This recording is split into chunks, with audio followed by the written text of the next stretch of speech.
What is happening, my friends? Welcome back to the channel. We are going to make some very serious progress on the all-wheel drive swap K24 FK8 Type R. I gotta show you guys something real quick before we get started. I finally dialed in and made our zinc plating process, in my opinion, perfect. For example, here is what we traditionally would do. These are more of a gold, and this is an OEM spec, in my opinion. It's supposed to be quite a bit lighter, more of a rainbow finish instead of the gold finish. The gold does look very nice, and that's what all of the transmission stuff is done in, is the deeper gold, which looks very nice, like I said. But for OEM spec rebuild like we want to do in the future on some other project cars, that is what we need to go for, and I'm glad I finally got it dialed in. Figured I'd show you guys the difference. There's a pretty clear difference. OE, more gold. Both look good. Comment below, what do you guys think looks better? So the first thing that we're gonna get started off with today is rebuilding our very crusty center diff. I have never pulled apart a Honda center diff before, but I cannot imagine it's gonna be all that difficult. You already know we do need to do some zinc plating on the hardware. The casing is gonna be refinished. I wonder if I could just zinc plate that guy there. That would be sick. Let's hopefully get this thing apart. Guessing we just pull off those couple bolts there and she'll come apart. I did pop into the Honda dealer this morning. All of the O-rings and seals and whatnot came in for our transmission, and then I had to get replacement O-rings for the diff. I mean the T case. Sorry, this is a T case, not a diff.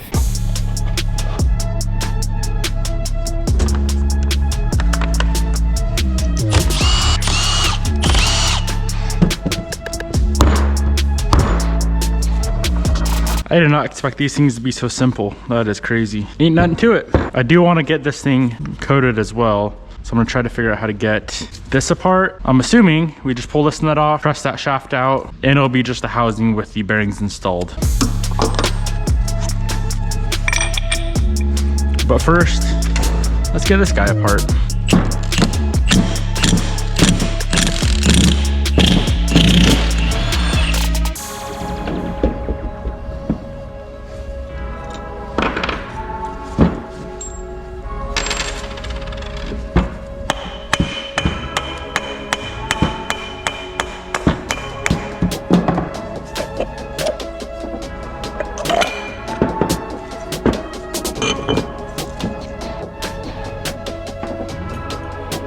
Bearing comes right on out. Put that back where she belongs. Okay, this thing's bare. There's the bearing races in there, but that's not a big deal. I'm gonna end up leaving those bearing races in, and I'll just mask it off as I sandblast. So that thing's ready to go. I'm hoping I can zinc that. I'll zinc those hardware pieces. I'll probably zinc that nut. And now, let's get this guy apart.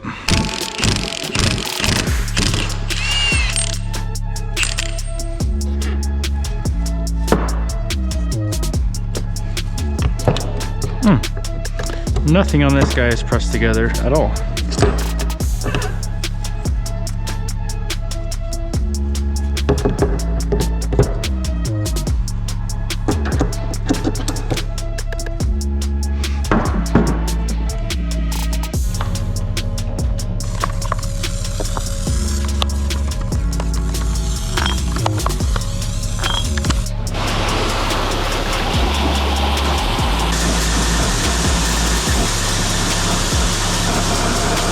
We got the casing all washed up, cleaned up. She is ready for the sandblast. Thankfully, it is just a rattle can and some staining on here, so there's no need to throw it in the strip tank. A couple minutes in the blaster, it'll be completely bare and ready for powder coat.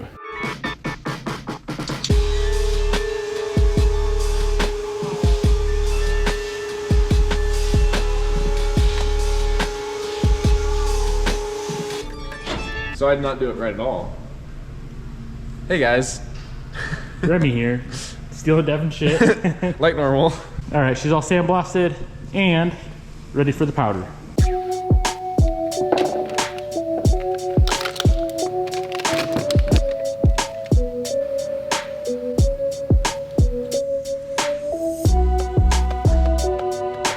We got her hanging. I'm gonna slap her in the oven for a pre-bake cycle, pull it out, let it cool, shoot it, throw it back in, make it nice and perfect, and we can move on to zinc.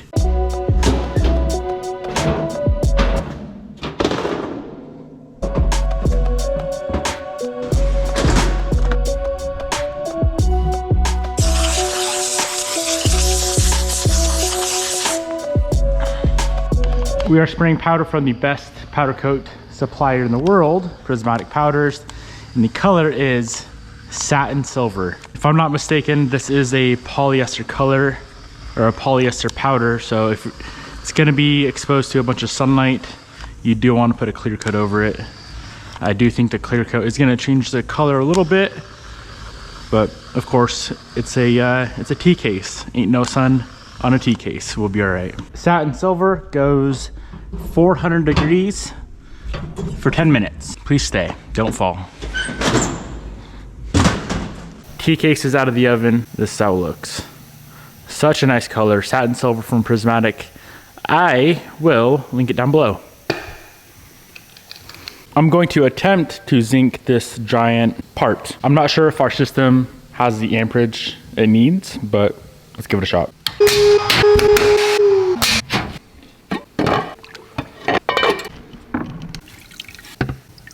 It is nice to know we can do a little bit bigger of pieces like this. I know it's not very big, but the majority of the stuff we're gonna be doing is hardware.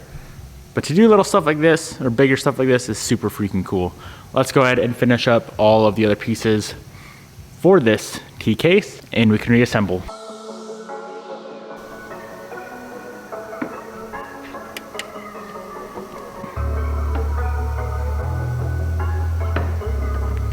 That's how they look right now, right? They don't look very good.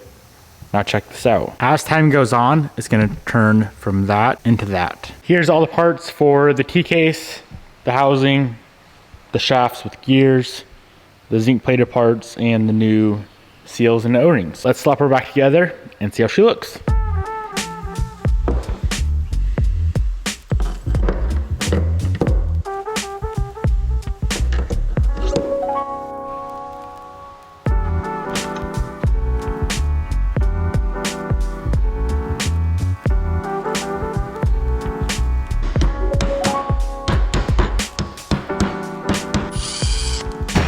Boy, oh boy, do I have a product for you guys. Today's video is sponsored by AWD. Have you ever gone into your garage, wanted to fire up your car, maybe go to like a Sunday Cars and Coffee or something, go cruise with the boys, and your car is completely dead.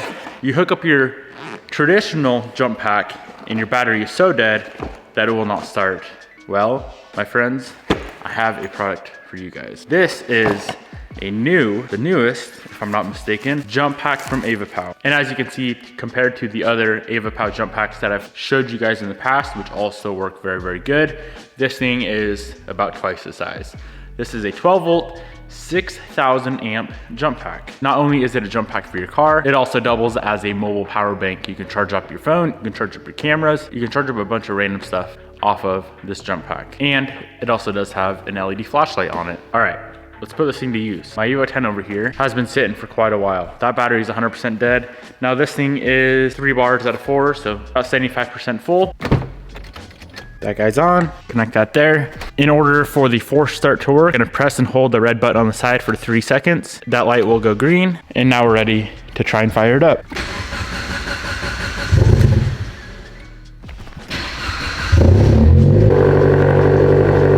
If you would like to pick up your very own jump pack, I will have this guy linked down in the description box below. The tea case is 100% finished up, fully assembled, and ready to be bolted in the car as soon as I get one more bolt. I somehow lost one of the bolts, so we're gonna have to zinc plate one of those guys later on, but I'm sure there's 10,000 other bolts on this car that we're gonna have to zinc plate as well. All this stuff is going zinc, and then we have a box back here as well. This is all for the rear end. That is all gonna be zinc plated. I think on those boxes, all that stuff is gonna go gold. The only thing I really think I want to keep silver zinc on the car is all of the motor mount stuff. So those are gonna stay silver. Those guys. I did decide I'm gonna do all the bell housing bolts in the yellow. So I guess to make it a little bit more simple, if the bolt is on a black part, it's gonna stay silver. If it's on a silver part, it's gonna go the gold. I think that's gonna be the best option. Should look really nice all finished up. So with that being said, let's knock out all of the bell housing hardware real quick. There's not that many bolts, but they're so dang thick, so we can only really do like 3 at a time, which kind of sucks, but it'll look good at the end of the day. I went through and re-zinced all of the bell housing hardware to match all the hardware on the trans. Did some stuff on the starter, all the stuff for the water pump and AC compressor, all that is zinc to gold now as well. And as you can see, I went through and cleaned up the front of the engine. It's not perfect, but it's 10,000 times better. I did go ahead and start messing around with the shifter and shifter cables. I'm trying to figure out what I need to do here. And miraculously enough, it looks like we can use the factory FK8 shifter with the shifter cables with this bracket that we got sent over from Bold Boost Performance. The only thing we may have to do is drill the bushings out just a little bit. And if it can work, of course, I'm going to replace the bushings with some billet bushings. And in order for this to hypothetically work, it looks like I can move this cable mount and this cable mount forward. As you can see, there's holes right there and right there. So I am going to pop off this adapter bracket, make some adjustments, put it back together, drill those guys out, get it connected to our selector, and hopefully we have a shifter. And if that works, that will be insane. That's one of the things I was a little bit worried about. I was trying to figure out all the shifter stuff, but if we can just utilize the factory FK8 cables and base, that will be handy. And if you can remember, Bold Boost did send over their shifter base, so I'll definitely throw that in. Quick adjustment on this guy here, and if my brain is working correctly this morning, we'll be done messing around with the shifter. All right, that one's gonna sit there. Made the adjustments we need to make. Now, it should be a little better of a fit. Quickly assembled, nothing's tight, so I'll probably be a little bit floppy in there, but I just wanna see if it's even gonna work. All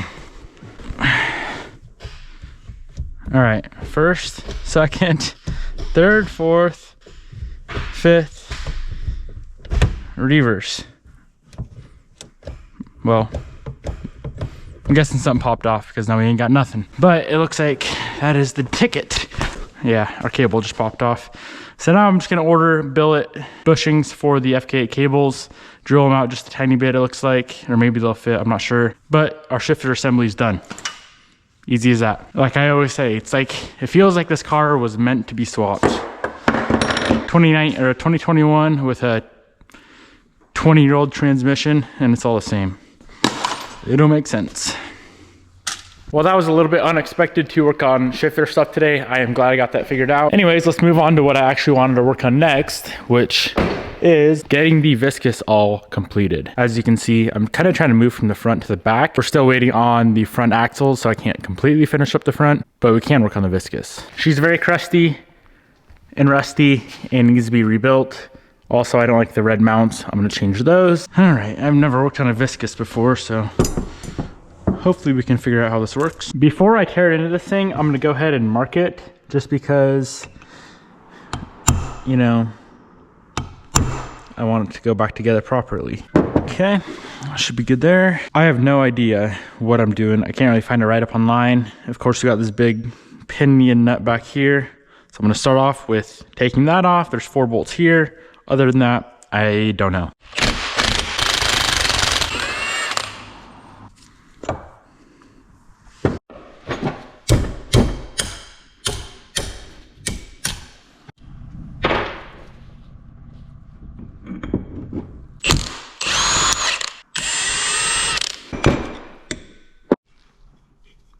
So this looks pretty simple. This first little cover came off.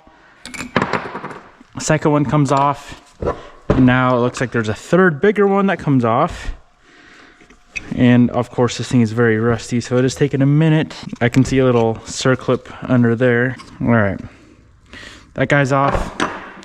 And now we have this giant circlip. Well, it feels like 40 years later, I finally got it separated. All right, that looks complicated. Sheesh, there's like 1,000 of these little plates. We have the Viscous completely torn apart. There's the shaft, bunch of dust plates, bearings, seals, and here is the stack.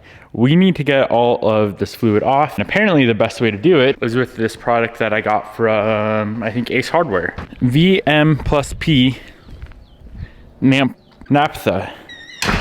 VM+P naphtha. Don't really know what it's used for. That's what I was told to buy. So I'm gonna go ahead and throw maybe a ½ inch in here or so, spread those plates around and let them soak for a while. And in the meantime, we can start going through and cleaning up the rest of this thing. While these plates soak, I'm gonna clean up and coat what needs to be coated. This guy here, this is the Viscous housing. I let it soak in gasoline actually overnight and it cleaned it up pretty good. So I'm just trying to get all of this fluid out of here, and then we can go ahead and give it a sandblast. I'll probably powder coat this guy here. And there's some other pieces as well that we need to zinc and powder. That guy should be ready. This piece, I think it's small enough to zinc. I'm gonna try it. This is the front housing. The needle bearing goes in here. It goes needle bearing and then the seal. And that is the needle bearing that we're gonna be waiting on. So unfortunately, we cannot get this whole Viscous back together today. Not a big deal. And then this piece here, it's like the front CV joint of the Viscous. This will be powder coated as well, of course. I have everything cleaned up that needs to be coated. So this is the zinc pile. All the hardware for this project is gonna be plated. All this stuff is gonna be plated. All the dust shields and whatnot, they're all very, very rusty. These are already powder coated, but they're not really Devin Niemela spec if we zoom in here. And to be honest, I don't really like the red. So those are gonna be redone. And these 4 guys are gonna be powder coated as well. I'm gonna start off with these pieces here. All these are gonna go just a nice simple blackjack from Prismatic Powders, which I'll link down below. This is pretty much like a satin black. I wouldn't really call it a flat black, but a satin black. Should look nice on the Viscous. This is what a part looks like before sandblast, and here it is after. These are actually zinced from the factory is what I'm seeing. So I'm gonna attempt to zinc plate these. If we cannot get these things plated in our system, then I'll go through and powder coat them. Got these guys blasted, plugged, masked, and they're going in now for the gas out cycle. I'm so glad we kept the small oven for little stuff like this. Firing up the big oven for all these little projects would be a waste. Alrighty, as we are powder coating, I'm gonna super coat with a little bit of zinc plating. And I'm gonna start off with this big hub right here. If we can plate this, then we can plate everything else. The hub part just came out of the zinc plating system and it turned out absolutely perfect. I had to have the amperage cranked all the way up, so this is about the biggest part that we can do here, which I don't really see myself doing anything bigger, so we should be good. I've actually never used this black from Prismatic before. I've used a ton of their other blacks, but never the blackjack, so I'm very excited to see how the blackjack looks. 15 minutes at 375, and we can do the Viscous coupler mounts. I'm gonna do those in a splatter black just to give it a little bit of contrast. Timer just went off for the housing and she's all finished up. That looks nice. It's actually a little bit glossier than I thought it would be, but I love it. It's nothing like the ink black that we spray, and it's much glossier than the silk satin. It's like a perfect OEM black. Let's move on to these mounting plates. Before we do anything, they do need to be chemically stripped. This is gonna pull off all of the powder coat. Here's how they look straight out of the strip tank. I'm sure we could go ahead and powder from here, but I'm gonna give them a quick blast just to make sure it sticks right. Our little brackets that mount the Viscous to the frame rails are all finished up. That wrinkle black looks very beautiful. So all of the powder coating is now finished up. We can move on with completing up all the zinc. And I really wish we could assemble today, but we do need that needle bearing before the zinc can go back together. I have a whole lot of sandblasting and zinking to do. So let's go ahead and get all this finished up. That's gonna stay silver. The piece that's currently in here is the other hub. That's gonna stay silver. And then all of these little pieces, these are all gonna go gold. Gold zinc is looking better and better every time I do it. There's some of the bolts for the mounting plate. Still working on getting the last few pieces finished up. Here is the silver zinc. They say not to touch it until the next day. So silver, the jack black, and of course the wrinkle black on the mounts. I'm gonna hopefully find a bearing here locally tomorrow. There is a part number on that bearing, and we have a massive bearing supply company here in Spokane. So if they have that bearing, we can get the Viscous completely assembled tomorrow and back in the car, finally mounted, all torqued down and ready for the next step. All the powders we used in today's video, I will go ahead and link down in the description box below. I hope you guys enjoyed today's video. If you have any questions, drop a comment down below and I'll try to get back to you guys. Peace out, my good friends, and I'll see you boys in the next episode. Goodbye.